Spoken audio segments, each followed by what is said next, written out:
हज़रत आयशा रज़ियल्लाहु अन्हा नबी सल्लल्लाहु अलैहि वसल्लम से बयान करती हैं, आप सल्लल्लाहु अलैहि वसल्लम ने फरमाया, 3 बातें ऐसी हैं जिन पर मैं कसम खाता हूँ, अल्लाह ताला उस शख्स को जिसका इस्लाम में कोई हिस्सा है उस आदमी की तरह नहीं बनाएगा जिसका इस्लाम में कोई हिस्सा नहीं।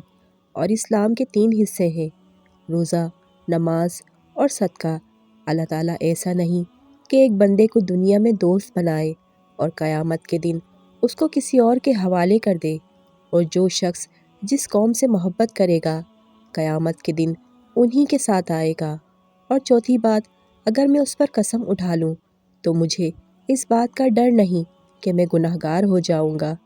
वो ये है कि अल्लाह ताला जिस बंदे पर दुनिया में पर्दा डाले रखता है तो क़यामत के दिन भी उस पर पर्दा डालेगा।